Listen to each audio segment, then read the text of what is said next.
পেঁয়াজের বাজারের অস্থিরতা যেন থামছেই না। ভালো মানের দেশি পেঁয়াজ ১৪০ টাকারও বেশি দামে বিক্রি হচ্ছে। তবে হিলিতে ভিন্ন চিত্র। ভারত থেকে পেঁয়াজ আমদানি শুরু করার পরে দাম কমলেও বর্তমানে আমদানি কম থাকায় এখনও বাজার ঊর্ধ্বমুখী। সীমিত আমদানির কারণে দেশের পাইকারি ও খুচরা বাজারে পেঁয়াজের দামে দেখা দিয়েছে অস্বাভাবিক ঊর্ধ্বগতি, যার চাপ পড়েছে নিম্ন আয়ের মানুষের উপর। এই মৌসুমে যদি একটু পেঁয়াজের দামটা আরো একটু যদি কম হয় তাহলে আমরা একটু কিনতে পারি, কারণ আমার যে হিসাবে পণ্যের দাম সেই অনুযায়ী কিন্তু আমাদের বেতন ভাতা বা স্যালারি ইনকাম হচ্ছে না।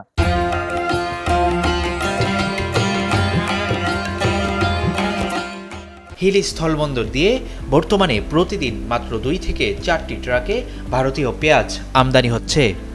আমদানি কম থাকায় বাজারে সরবরাহ সংকটের শঙ্কা তৈরি হয়েছে।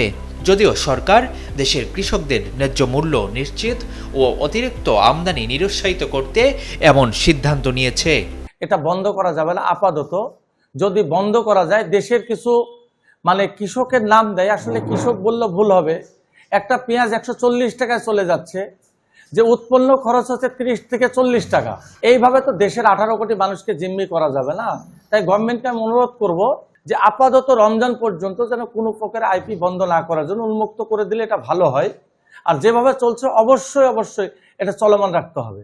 আমদানিকারক ও ব্যবসায়ীদের দাবি, বর্তমান সময়ে দেশের চাহিদা পূরণে যথেষ্ট নয় পেঁয়াজের দেশীয় উৎপাদন। আইপি সীমিত রাখায় কৃত্রিম সংকট তৈরি হয়েছে বাজারে। তবে আমদানি বাড়ানো গেলে পেঁয়াজের দাম নেমে আসবে ৪০ থেকে ৫০ টাকার মধ্যে।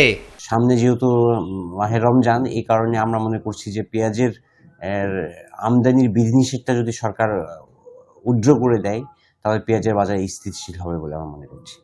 হিলি কাস্টম জানায়, চলতি মাসের ৭ তারিখ থেকে এ পর্যন্ত ৩৯টি ট্রাকে ১১৫৪ মেট্রিক টন পেঁয়াজ আমদানি হয়েছে। আরও ৮৪০ মেট্রিক টন প্রবেশ করার অপেক্ষায় আছে।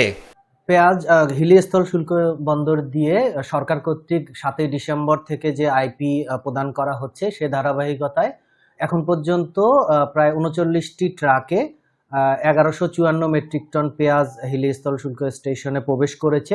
পেঁয়াজ একটি নিত্য প্রয়োজনীয় দ্রব্য এবং বাজারে চাহিদা রয়েছে এবং বাজারে সরবরাহ যাতে সঠিকভাবে থাকে, এ কারণে আমরা প্রতি মেট্রিক টন পেঁয়াজ $৪১০ শুল্কায়ন মূল্য নির্ধারণ করে রাজস্ব আদায় করছি এবং আমরা দ্রুততর সময়ের মধ্যে পেঁয়াজের শুল্কায়ন পরীক্ষণ এবং রাজস্ব আদায় পূর্বক খালাসের ব্যবস্থা গ্রহণ করি। সামনের রমজানে পেঁয়াজের বাজার স্বাভাবিক রাখতে হলে দ্রুত পেঁয়াজ আমদানির অনুমতি বাড়ানো জরুরি বলে মনে করছেন ভোক্তা ও ব্যবসায়ীরা।